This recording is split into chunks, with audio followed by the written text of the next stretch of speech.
Hey guys, Andy here. So I've used, I think, about 7 smartwatches to date, and I started 4.5 years ago with the Samsung Gear Live. I've progressed through into the Wear OS type watches, and I think probably my favourite watch over time has been the Huawei W1. It was quite a small, neat watch. It was quite light, and it looked like a watch. It didn't look like some big bulky computer on your wrist. That basically was beginning to die. It wasn't charging properly, so the search has begun to replace it. I thought I'd found the replacement with the TicWatch Pro, which was a very good watch, or is a very good watch. A lot of people say it's the best Android watch you can get, and I would struggle to kind of argue against that, really, if I'm very honest. I love the 2 different screens, the battery life, the functionality, but for me it was just a little bit big and bulky. I don't like those big bulky watches. So someone commented, oh, you should have a look at the Skagen Falster 2. And I didn't know what on earth he was talking about, so obviously I googled it, and I found this. It was £300 on John Lewis. You can buy it from their own website. This one is black, but you can also get it in rose and silver. You can get it with a silicone strap if you want to save a little bit of money as well. Only from the website that I saw, not from John Lewis.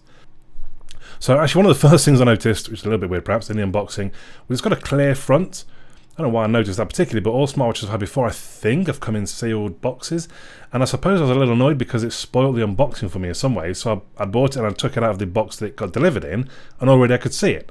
And I prefer to have that experience, I suppose, in some ways, in the unboxing where I see it for the first time. I still got to play with it for the first time in the unboxing, but just the fact, oh, that's the watch then already. Okay. Wasn't really a problem, just something I noticed. The only thing to notice from the unboxing is how small the charging puck is. So a lot of watches will sit almost in a charger. This one clearly sits on a charger, but we'll talk more about that when we get to the battery. It is very small and light. It's 11 millimeters thick, which is not a huge amount, and it only weighs 59 grams. Perhaps it's because the strap is very thin and light as well, and it just really, you almost just don't notice it when you've got it on your wrist, which is a little surprising for me as well because the strap is quite tight. To me, it's not a very long strap, so it only just, in the unboxing initially, I couldn't get it on my wrist, but then when I tried again without the cameras all in the way, oh okay, I can, but it only just clips the last bit through. It is magnetic, so it does stuff like this, which isn't particularly a problem. It's actually kind of handy, and it keeps the strap all neat and tidy, and so, well, not about neat and tidy, but keeps it all gathered up in one place. You may also have noticed as well, there's quite a lot of buttons on this one compared to some other watches that will have none, I suppose, or maybe just the one. So there's a crown here which you can spin through. So that's just, it's also the power button, so let's wake it, and we can spin through notifications back and forth. It is generally quicker to swipe through them, but I quite like that's an option for controlling things. At the top, so this is, we'll come to the software in a minute, I suppose.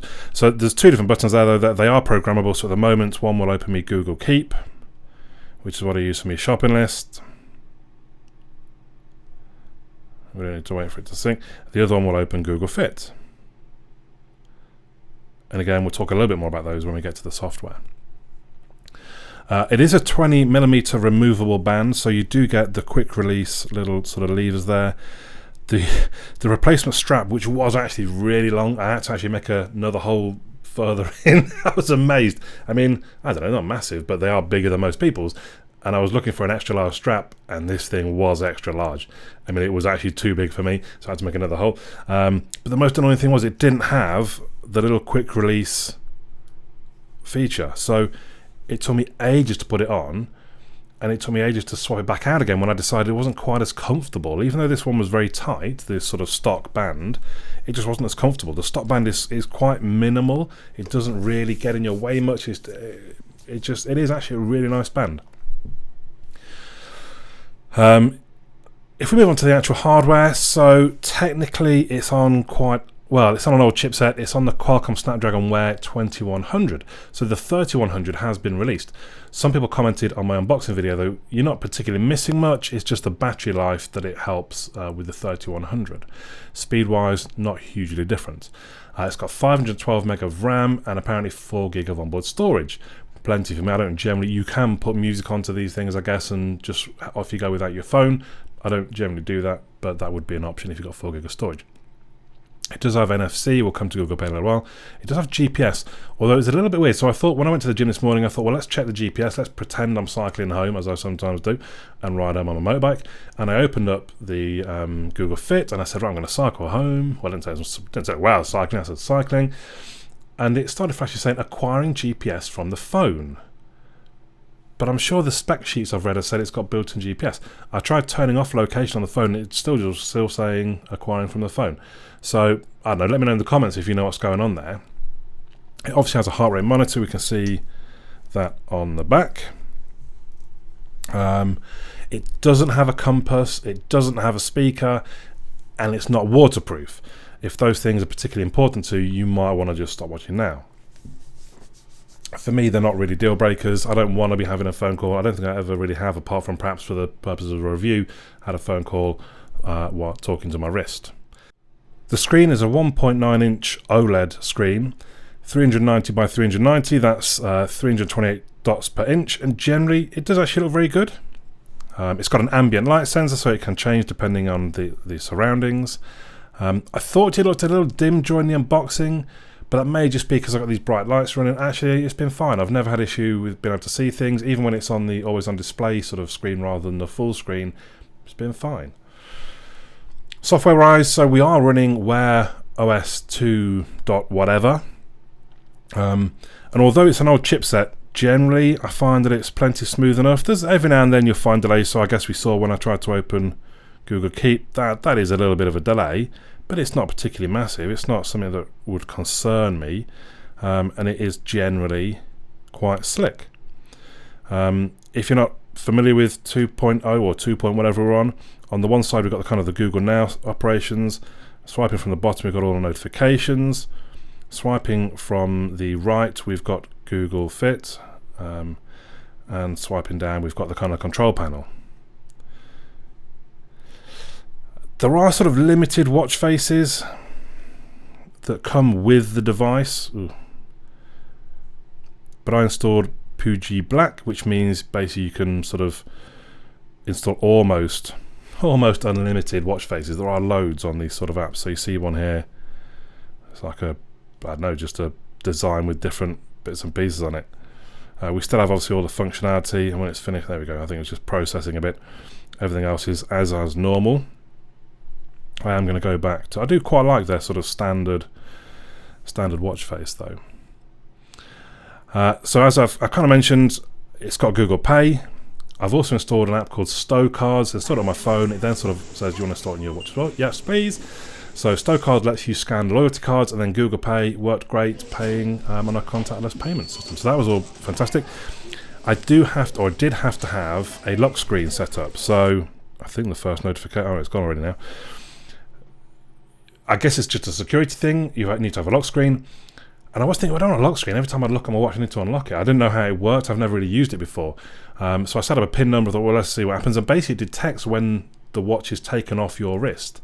And then it says, right, I'm locked now. And you can still see the time and everything, but you can't operate it. You can't go into use the apps and things. So when you put it in the morning, you basically have to enter your PIN number.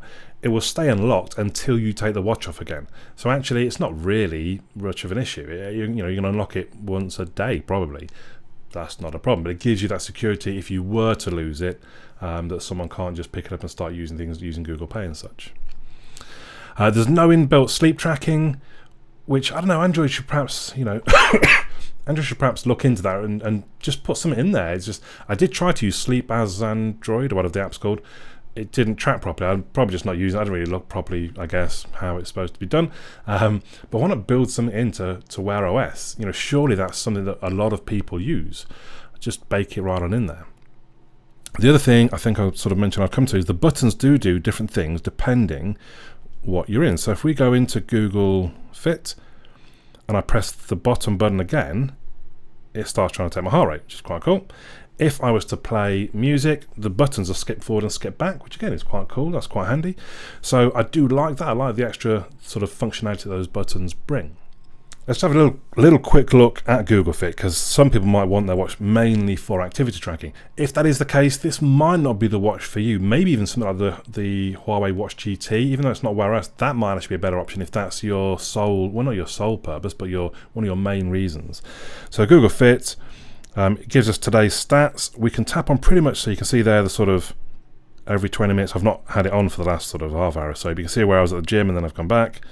And we can tap on pretty much anything. So if you tap on move minutes, we can see what they've been through the last few days. And interestingly, if we tap on heart points, I hadn't tweaked, but they only issue you heart points when you're really pushing things, which is basically when I'm going to the gym, which was today and Monday and last Friday. I'm not sure what I did yesterday. I was quite active in some ways yesterday. They gave me one heart point for yesterday. And again, we can look at things like how many steps we've done. Monday was my day off, Friday was my day off, today's been my day off. You can see the step break, and obviously I'm not wearing my watch those days, so I'm surprised it's got anything. And as I mentioned, we can see heart rate, and it gives us kind of a resting heart rate over the last few days. When we go to workouts, so I generally just either have it monitoring my spinning, we can change the size of the numbers, or I just have it that I'm lifting weights, and it will just measure the time. It will measure your heart rate in a constant way, and it will have the information there for you on the watch as you're using it. Even when it's always on display, it will show you kind of the time, I think maybe just the minutes you've been doing it and your heart rate and things like that. There's a breathing guide. Look, I haven't used that. I'm sure somewhere, and strength training. This is it. Basically, it would actually monitor the reps that you're doing as you're doing them as well. If that's something, there you go, next rest, and I don't know, that's not really for me.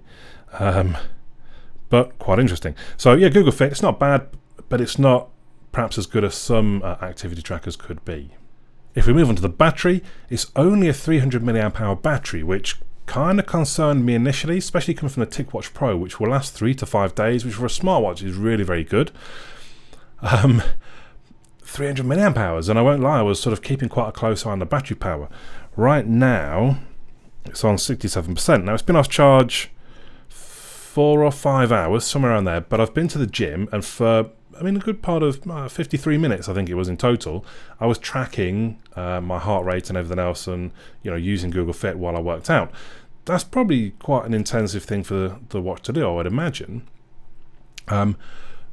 So 67%, that's not too bad. If I work a shift and then I come home and that's when I'm putting the watch back on charge, it still has 50% left, so that was 10.5 to 11 hours, used half the battery. I'm okay with that. I don't mind charging my watch every night. I charge my phone every night. It's almost just as much work to not charge it as to put it on the charging puck.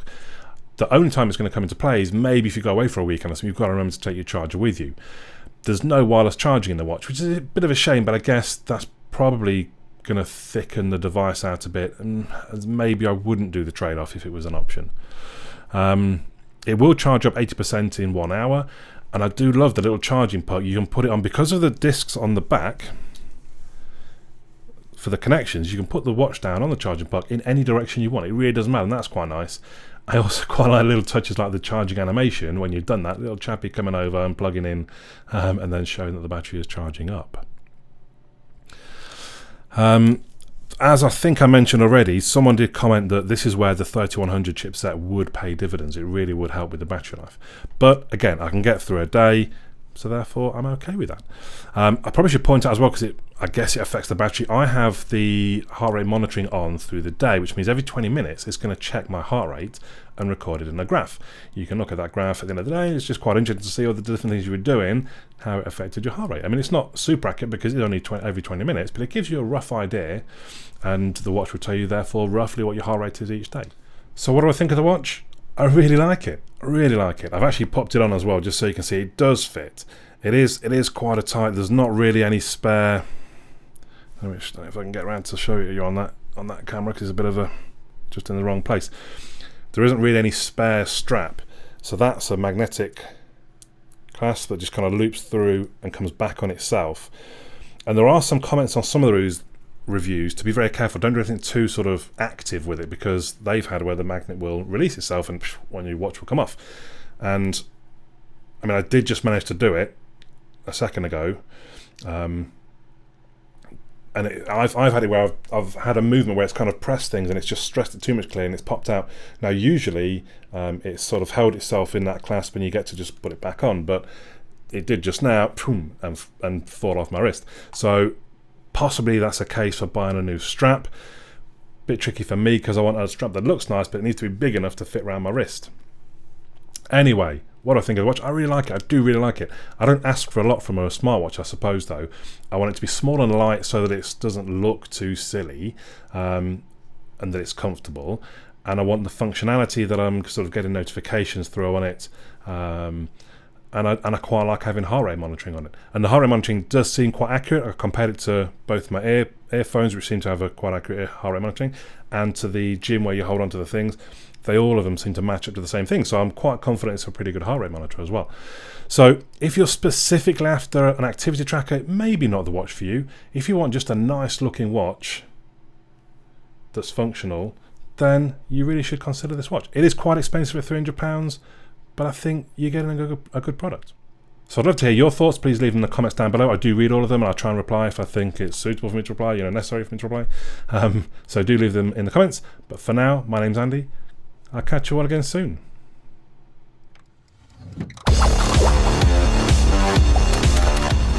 Well done, and thank you for making it to the end of the video. Hopefully you enjoyed it. If you did, you might want to click the little fellow that should hopefully appear about here to subscribe.